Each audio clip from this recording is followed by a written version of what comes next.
नमस्कार, मैं हूं श्वेता सिंह। कहते हैं कि कोई भी व्यक्ति किसी पर भी विश्वास कर सकता है, लेकिन जब पैसों की बात आती है तो आप हर किसी पर विश्वास नहीं करते। लेकिन कुछ नाम ऐसे होते हैं जो नाम आप अपने पैसों के साथ भी उन पर भरोसा करते हैं, उनकी जो सलाह है, उनका जो मशवरा है उसे लेते हैं। ये सबसे सरल और सामान्य भाषा में मैं अपने मेहमान का इंट्रोडक्शन आपको दे सकती हूँ। डॉक्टर विवेक बिंद्रा, बहुत बहुत स्वागत है आपका।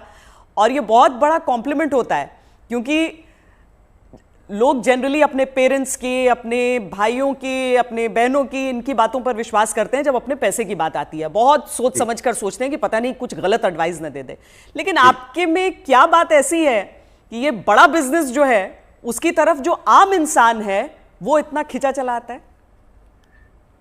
धन्यवाद, थैंक यू। आम इंसान तभी खिंचा चला आएगा जब आप एक रियल वैल्यू क्रिएट कर सकते हैं, और वो रियल वैल्यू क्रिएट करने के लिए आम इंसान की जो सबसे खास समस्या है उसको सुलझाने के लिए क्या प्रयास किया जा रहा है। तो आज जो व्यापारी वर्ग हमारे देश में, देखिए, एंटरप्रेन्योरशिप बहुत पुराना है हमारे देश में, लेकिन स्केल नया है।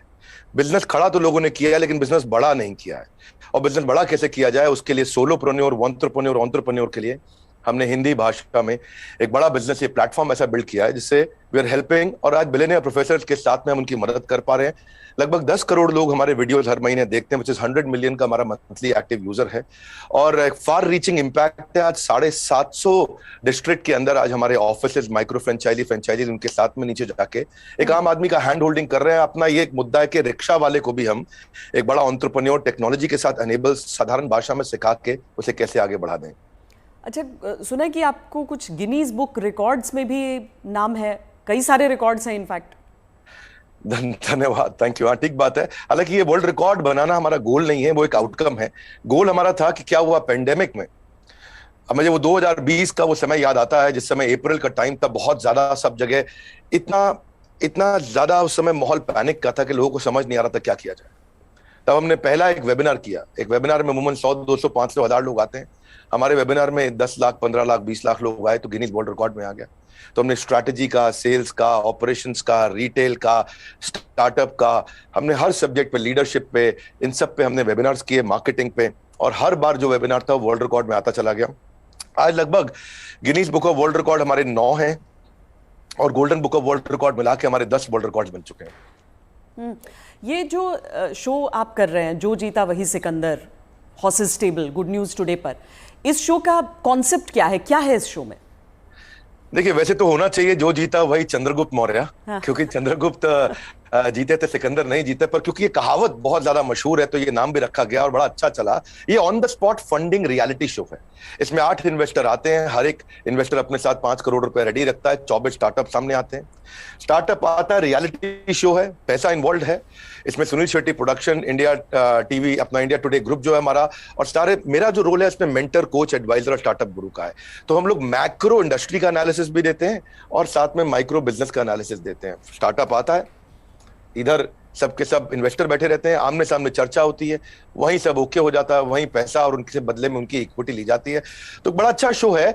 पैसा लेने के लिए देखिए कई तरीके हैं। सेल्फ फंड आदमी कर सकता है, दोस्त से ले सकता है, परिवार से ले सकता है। लेकिन जो एंजल इन्वेस्टमेंट है, वो एंजल इन्वेस्टमेंट वो आपसे छोटी सी एक ओनरशिप, हिस्सेदारी कंपनी में ले लेता है। जो एंजल आता है वो एंजल की तरह काम करता है। बहुत सारे एंजल इन्वेस्टमेंट के लिए बड़े अच्छे सारे प्लेटफॉर्म्स हैं। Startup grind, Indian angel network, venture catalyst, Chennai angel, lead angel, Sequoia, Nexus, Kalaari, Mumbai angel, बहुत है। लेकिन तब भी बावजूद उसके केवल 2% लोगों को पैसा मिल पा रहा है। 98% लोग फेल हो जाते थे। तो उसी के लिए हम लोगों ने मिलकर ये शुरू किया हॉर्सेस टेबल, जहां पे हम और लोगों को पैसा दे सके, उनकी मदद कर सके। अगर उनके आइडिया में दम है तो उनकी ग्रोथ में हिस्सेदारी देने के लिए हमारे इन्वेस्टर साथ में आते हैं, और मैं उसको वहां पे आके मॉडरेट करता हूं, मैं अपनी एडवाइस देता हूं, जिसके बेसिस पे आगे हम लोग उसको आगे बढ़ा पाते हैं। मतलब इसमें कोई भी आ सकता है, कोई भी जो जिसके पास कोई आइडिया हो कि किस तरीके से आगे कोई बिजनेस हो सकता है। ज़रूरी नहीं है कि कोई बड़े बड़े ग्रुप्स हों, बिजनेस हाउसेज हों। ये मकसद क्या है इसका? आइडिया कहाँ से आया? श्वेता जी, यही तो मेन मुद्दा है कि अगर आज मैं गुवाहाटी के आगे वहां से 200 किलोमीटर दूर जाके, जहां असली भारत बसता है, जो केवल दिल्ली मुंबई में नहीं है, उन लोगों को हम ला सके, उनको बढ़ा सके। देखिए, आइडिया यहां से आया कि एक एडम स्मिथ नाम के जेंटलमैन रहे, उन्होंने मैक्रो इकोनॉमिक्स पे किताब लिखी है। 200 साल पुरानी किताब है, उसको पढ़ने के बाद कुछ नहीं चाहिए। वो कहते 4 चीजें होनी चाहिए एक जिस देश की पॉपुलेशन बढ़ रही है वहां बिजनेस अच्छा होगा, जहां टेंडेंसी टू कंज्यूम है, हमारे देश में स्वतंत्रता बहुत है, कुछ भी कंज्यूम कर सकते हैं, हमारा देश चाइना की तरह नहीं है। तीसरा जहां एंटरप्रेन्योर बहुत है, और चौथा जहां इनोवेशन है। तो चारों लिहाज से 4 में से 3.5 नंबर इंडिया को दिए जाते हैं। इंडिया में एंटरप्रेन्योरशिप बहुत तेजी से बढ़ रहा है। तो हमारे को आपने पूछा आइडिया कहां से आया, आइडिया यहां से आया कि गड्ढा ढूंढने का एक ट्रेनिंग दिया जा रहा है, इसके द्वारा लोगों को इंस्पायर किया जा रहा है कि कैसे एक स्टार्टअप आए, क्या वो कस्टमर का टाइम बचा रहा है तो उसको पैसा मिल सकता है, हाँ भाई बड़ा अच्छा कर रहे हो आप, क्या वो कस्टमर का एफर्ट बचा रहा है, क्या वो कस्टमर का कोई कंफ्यूजन घटा रहा है, क्या वो कस्टमर के लिए सामान सस्ता लेके आ रहा है, क्या वो कस्टमर की प्रायोरिटी पे उसको फोकस करा रहा है, क्या वो कस्टमर को बढ़िया स्किल सर्विस, क्या वो कस्टमर को कोई वेंडर आइडेंटिफाई करके दे रहा है, क्या कस्टमर के लिए कोई कन्वीनियंस क्रिएट कर रहा है। तो बेसिकली ये urban company OYO, Swiggy, Ola, Zomato, Flipkart, just dial, Zoom, ये सब इंडियन स्टार्टअप्स हैं जो कस्टमर की कोई ना कोई समस्या को सुलझा रहे हैं, और जैसे वो समस्या सुलझाते हैं, और इसी के लिए हम इंस्पायर करना चाहते हैं कि स्टार्टअप ऐसा ही है जो कस्टमर की बर्निंग प्रॉब्लम को, ज्वलंत समस्या को सुलझा सके। पर इसके आगे क्या होगा? मतलब अगर कोई इंसान है, जैसे मान लीजिए मेरे पास ही कोई आइडिया है, तो मुझे तो बिजनेस चलाने के बारे में मालूम नहीं है, फंडिंग अगर मान लीजिए मुझे मिल भी जाती है यहाँ पर, तो आगे क्या बिजनेस चलाने में मदद भी मिलेगी? बहुत अच्छा प्रश्न है आपका। देखो, जब इन्वेस्टर आता है ना, तो वो स्मार्ट कैपिटल लेके आता है, केवल पैसा नहीं लाता है, वो एक हैंड होल्डिंग सपोर्ट लेके आता है। बड़ा बिजनेस साथ में, हमारी कंपनी भी आ रही है तो हम उनको लाइफ टाइम मेंबरशिप देते हैं, ट्रेनिंग देते हैं। देखिए, जब इन्वेस्टर आता है तो वो स्टार्टअप को मेंटरशिप देता है, एडवाइस देता है, रिसोर्सेज देता है। तो इसीलिए ये जो हॉर्सेस टेबल है, जो हमारे आज यूट्यूब चैनल पे आ रहा है, जीएनटी पे आ रहा है, गुड न्यूज टुडे, और अच्छा नेटवर्क आपने चालू किया है, तो ये हम यहाँ पे इन्वेस्टर एक स्टार्टअप को आगे जाके और फंड रेज करने में मदद करता है कि सीरीज ऑफ इन्वेस्टमेंट पिचेस डाल सके। हर स्टेज पे उसके साथ इन्वॉल्व होता है। एक आइडिया स्टेज से रेवेन्यू जनरेटिंग स्टेज तक इन्वेस्टर साथ में जुड़ता है। कई बार तो इन्वेस्टर अपना फ्री ऑफिस स्पेस भी देता है। अगर आपकी कंपनी छोटी है, आप हमारे ऑफिस जाकर शुरू कर सकते हो। उनको डिजिटल मार्केटिंग सपोर्ट देता है, टेक्नोलॉजी बनाने में, मैन पावर लाने में। तो ऐसा नहीं, इतना ही नहीं है, बल्कि मैं आपसे ये भी बताऊंगा कि फंड का इस्तेमाल कैसे हो रहा है, इस पर भी स्टार्टअप आकर के स्टार्टअप के ऊपर इन्वेस्टर नजर रखता है। इन्वेस्टर देखता है कि ड्यू डिलिजेंस करता है, उनको स्मार्ट कैपिटल देता है, उनके नेटवर्क को बढ़ाता है, उनको फ्यूचर इन्वेस्टर अट्रैक्ट करने में पूरी मदद करता है, उसको ब्रांड बिल्डिंग करता है, उसका माउथ पीस बन जाता है। वो केवल पैसा नहीं इन्वेस्ट करता है, वो उसको पूरी गाइडेंस देता है आगे, उसको बिल्कुल हॉक आई के साथ में जुड़ा रहता है, उनकी रिपोर्ट्स लेता है हर हफ्ते, हर महीने। ऐसा नहीं कि जैसे लिस्टेड कंपनी तो क्वार्टरली रिपोर्टिंग करते हैं, इनसे तो हर महीने रिपोर्ट किया। तो स्टार्टअप पे कड़ी नजर भी रहती है कि वो पैसा कैसे इस्तेमाल कर रहा है, और उसको हैंड होल्डिंग करके सपोर्ट करके ग्रोथ के लिए भी मदद की जाती है। इसीलिए इसी लिहाज से हॉर्सेस टेबल एक रेवोल्यूशनरी कॉन्सेप्ट है जो आज जीएनटी के साथ बड़ा बिजनेस मिलकर के लेके आया है। ये बड़ी अच्छी चीज़ है, क्योंकि थोड़ा तो मार्गदर्शन भी चाहिए सबको, लेकिन नज़र भी रखनी ज़रूरी है। लेकिन एक थ्योरी ये भी है डॉक्टर विवेक बिंद्रा कि स्टार्टअप्स का बबल एक क्रिएट हुआ था, और वो जो बुलबुला है वो अब धीरे धीरे फूट रहा है। आपकी क्या सोच है इस पर?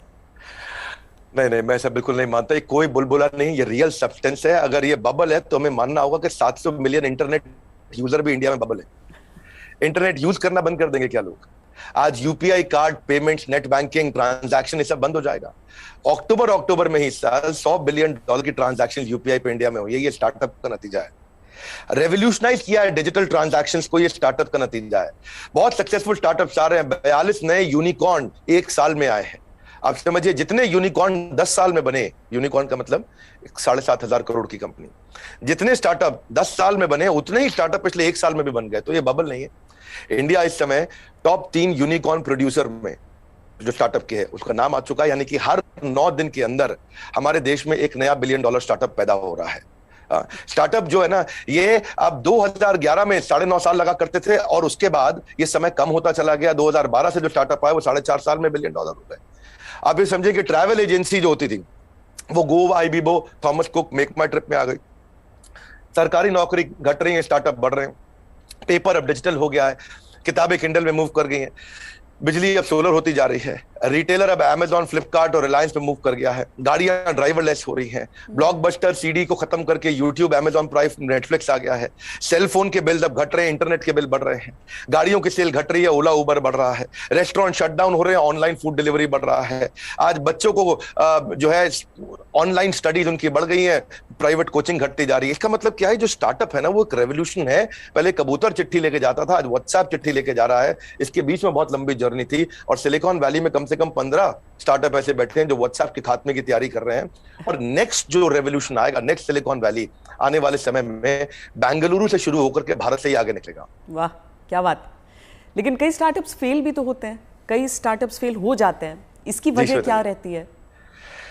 श्वेता देवी, ऐसा स्टार्टअप फेल होने के मेन 8-10 बड़े कारण होते हैं। पहला तो कोई डिफरेंशिएशन ना हो, आप वही कर रहे हो जो बाजार में सब कर रहे हैं। दूसरा, फोकस की कमी हो, सारी चीजें करने में लगे हैं, फोकस नहीं है। तीसरा, उनकी एग्जीक्यूशन की स्पीड कमी है। चौथा, अगर बिजनेस अच्छा ले भी आए तो रेकरिंग रेवेन्यू नहीं है, वो कस्टमर के साथ माल दो पैसा लो रिश्ता खत्म। रेकरिंग रेवेन्यू यानी कि बार बार उसके साथ ट्रांजैक्शन होना चाहिए। पांचवा, कि वो अपनी टीम अच्छी नहीं बना पाते, दे हायर पुअरली, और एक कमजोर टीम लेके आते, एक कैटेगरी टीम नहीं बिल्ड करते। वो कुछ ऐसा बना बैठते हैं, गलती से एक और गलती एक करते हैं कि वो जो मेरे को अच्छा लग रहा है पर कस्टमर को उसकी जरूरत नहीं, यानी कि कस्टमर अनफ्रेंडली प्रोडक्ट बना देते हैं, कस्टमर का फीडबैक नहीं लेके आ पाते हैं।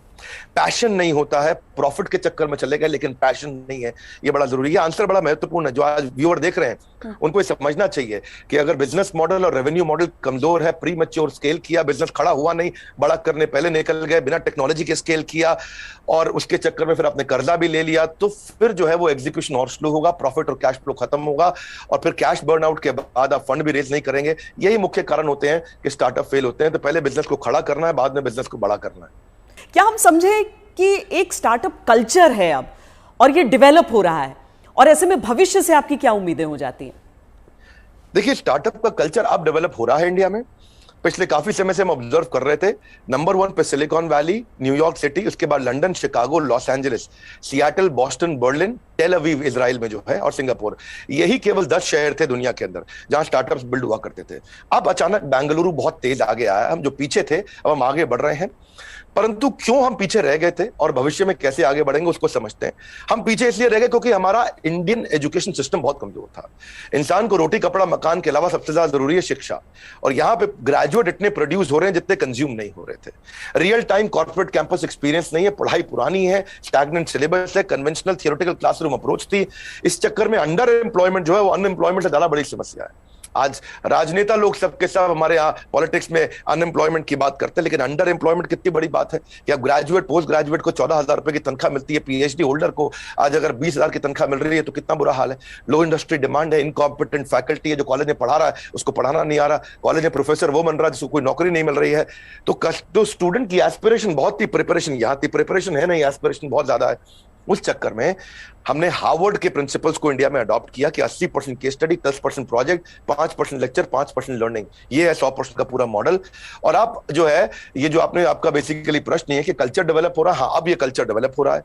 ओरिजिनल क्वेश्चन आपका यही है कि कल्चर ऑफ इनोवेशन आ रहा है, और इससे ना इकोनॉमिक एक्टिविटीज, मनी सर्कुलेशन अपने आप इंप्रूव होता है और इससे देश में फर्क आ रहा है। मेरा कंक्लूजन यही है कि लोगों के पास आइडियाज हैं, कैपेबिलिटी है। हमने जो ये शुरू किया है हॉर्सेस टेबल, जो जीता वही सिकंदर, ये एक ऐसा रेवोल्यूशनरी कॉन्सेप्ट है जिससे एक आम आदमी को भी ना मन में ये फीलिंग आ गया है, यार आइडिया देने पे पैसा मिल सकता है तो मुझे भी कुछ करना चाहिए। केवल आइडिया देने पे पैसा मिल रहा है, भैया तो कमाल हो गया है, मैं भी आता हूं, मैं भी आगे बढ़ता हूं। बड़ा उत्साह इस समय बढ़ रहा है देश का। हमारे यूट्यूब चैनल पे हमको बहुत फीडबैक्स मिल रहे हैं, जीएनटी पे मैंने देखा बहुत से फीडबैक्स मिल रहे हैं, लोग बहुत पसंद कर रहे हैं, शेयर रेट बढ़ गया, वीडियो कंजम्पशन रेट बढ़ गया। नहीं, आप बहुत सही बात कह रहे हैं, क्योंकि 12वीं कक्षा की इकोनॉमिक्स जब हम पढ़ते हैं तो उसमें अनएम्प्लॉयमेंट में तो कई चैप्टर्स हो जाते हैं, अंडर एम्प्लॉयमेंट सिर्फ एक सबहेड के तौर पर नजर आता है। लेकिन बहुत बड़ी समस्या है, देश में टैलेंट की कमी नहीं है, टैलेंट पूल है हमारे सामने। लेकिन कोई ऐसा रोड मैप आपको नजर आता है कि जो प्रतिभा है युवाओं की, उसके हिसाब से उन्हें मौके मिल सके? रोड मैप एक ही है कि आज बच्चों को लैक ऑफ क्लैरिटी है, उनको प्रोफेशनल करियर सब्जेक्ट कोर्स इसके बारे में जानकारी नहीं है। तो रोड मैप केवल एक ही है कि उसको कंटिन्यूअस लर्निंग का मतलब है कंटिन्यूअस अर्निंग। उसको अपने साथ एक डिसिप्लिन बिल्ड करके अपने साथ मूक यानी कि मैसिव ओपन ऑनलाइन कोर्सेज दुनिया भर में आ गए, लगातार सीखने से खाली दिमाग खुले दिमाग में परिवर्तित हो जाएगा। अब जो anyone who keeps on learning he will stay young forever, ये हेनरी फोर्ड ने बोला है। बड़ा बिजनेस भी इसीलिए आया, दुनिया भर में कॉर्पोरेट ट्रेनिंग हो रही थी, स्किल डेवलपमेंट हो रहा था, K-12 की बात हो रही थी, टेस्ट प्रिपरेशन हो रहे थे, बायजूस, वेदांतु सब आ गए, लेकिन एक आम आदमी के लिए, व्यापारियों के लिए सिखाने के लिए कुछ नहीं था। तो रोड मैप ये है कि आपको आज लर्निंग पे फोकस करना चाहिए। हमने भी उस गैप को समझा, हमने देखा कि कस्टमर के पास आज टाइम नहीं है, क्वालिटी टीचर नहीं है, हिंदी भाषा के अंदर कंटेंट नहीं है, मिनिमम एजुकेशन रिक्वायरमेंट पूरी नहीं कर पाते, आज MBA कॉलेजेस तो बहुत महंगे हैं, MSME के मेंटर नहीं है। तो मैंने उसके लिए हमने बड़ा बिजनेस चालू किया कि लोग आकर के सीखे वहां। क्या मॉडल है? Any time, anywhere, any device. कोई मिनिमम एजुकेशन नहीं चाहिए, वीडियो, वॉइस, वर्नाक्युलर, आपका टाइम हम सेव करेंगे ताकि आप सक्सेस मिले आपको। इजी टू यूज कर दिया है। सारे business planning tool, framework, agreement, उनको डॉक्यूमेंट, स्ट्रैटेजी शीट, हर एक चीज बना के हैंड होल्डिंग के साथ, कोई भी सब्जेक्ट में फंसे वो, strategy, sales, HR, finance, customer service, funding, operations, technology, marketing, admin, legal, production, इस सब में उसको मदद करते हैं ताकि वो आकर के सीखे। तो बेसिकली रोड मैप ये है कि आदमी को सीखना चाहिए। हमने ऐसा किया है कि हमने 750 रुपए महीने पे एक एग्जीक्यूटिव एमबीए उसको कराना शुरू कर दिया है। 1500 रुपए महीने पे हमने एक अडल्ट को एमबीए कराना शुरू कर दिया है। सिखा कौन रहा है मेरे साथ? मेरे प्रोफेसर एक कैटेगरी है, केंटारो, Patanjali, Amul, Morgan Stanley, Somani, Apollo, Ford Motors, इन सबके चेयरमैन हमारे साथ जुड़े हुए सिखा रहे हैं। Dainik Bhaskar, Lal path lab, Xiaomi, HDFC limited, जब इनके चेयरमैन एक अच्छा बिलियनियर प्रोफेसर आके सिखाता है और वो लर्निंग देता है और इतनी अफोर्डेबल प्राइस पे देता है, तो उससे रेवोल्यूशन आ रहा है। यही कारण है कि आज देश में बहुत सारे लोग हमारे साथ जुड़े हैं, जिसके कारण हम वो सीख पा रहे हैं, आगे बढ़ रहे हैं। तो रोड मैप सब लोग को मेरा एक ही मैसेज है कि अगर आपको अर्निंग बढ़ानी है तो पहले लर्निंग बढ़ानी होगी। क्योंकि अमूमन ऐसा होता है कि कुछ बड़े बिजनेस हाउसेस, हम सब टाटा बिरला को देखते हुए बड़े हुए, लेकिन वो मोनोपोली है इतना भी समझ में आया, कुछ कठिन शब्द लोग सीखते गए, लेकिन इतना भी साथ में सीखा कि सारा कंट्रोल इन्हीं के हाथों में रहेगा। लेकिन क्या ये स्टार्टअप कल्चर जो है वो बिजनेस डाइवर्सिफिकेशन में मदद कर सकता है? श्वेता देवी, अब जमाना बदल गया है। पहले $1 बिलियन कंपनी बनाने में जो 50 साल लगते थे, 5 साल में बन जाती है। जो हमारे यहाँ टॉप रैंकर सबसे बड़े अरबपति 1950 में थे, उनमें से अब कोई दिखाई नहीं पड़ता है टॉप अरबपति की लिस्ट में हमारे देश में। अचानक जमाना बदल गया है। इनफैक्ट सन 2000 तक भी Naukri.com, मेक माई ट्रिप, इनको 14 साल लगे $1 बिलियन कंपनी बनने में। पर आप उसके बाद देखिए, फ्लिपकार्ट, पॉलिसी बाजार, जोमेटो आया तो इनको 14 साल नहीं लगे, ये 8.5 साल में $1 बिलियन हो गए। पर उसके बाद में देखिए, नाइका, ओयो, उड़ान और ओला इलेक्ट्रिक आया, ये 2 साल 3 साल में $1 बिलियन कंपनीज हो गए। तो अब जो है वो कॉर्पोरेट्स की बपौती नहीं रह गया है बिजनेस। अब पहले हुआ करता था कि बड़ी मछली छोटी मछली को खा जाया करती थी, आज बहुत सारी छोटी मछली मिलकर बड़ी मछली को खा जाती हैं, और उसी रेवोल्यूशन में हम कंट्रीब्यूट कर रहे हैं साथ में। डॉक्टर बिंद्रा, बहुत मजा आया आपसे बात करके। और एक चीज मैं कहूंगी कि आमतौर पर क्या है कि ये बिजनेस के कॉन्सेप्ट्स जो हैं उसमें अंग्रेजी का इतना इस्तेमाल होता है कि आम लोग कनेक्ट नहीं कर पाते हैं, आंकड़ों का इतना इस्तेमाल होता है कि लगता है कि यार ये तो हमारे बूते की बात नहीं है। आप इतने सिंपल तरीके से समझाते हैं, मुझे लगता है इसीलिए ऐसी चीजों पर भी लोग आपकी बात को समझते हैं, आपकी बात को मानते हैं। और ये जो जी, हर एंकर के साथ भी उतना अच्छा नहीं लगता जितना श्वेता देवी आपका इम्पैक्ट है और आज तक का इम्पैक्ट है। मैं तो मतलब मानता हूं उस बात को कि आज तक जितना न्यूट्रल और जितना अच्छा चैनल रहा है, और खास तौर से जो आपने इन्फ्लुएंस क्रिएट किया, तो आपको बहुत बहुत बधाई, धन्यवाद। आपने इतना समय लगाया आज लोगों को इन महत्वपूर्ण पहलुओं पर हम चर्चा कर सके। Thank you so much, thank you so much. धन्यवाद श्वेता, थैंक यू।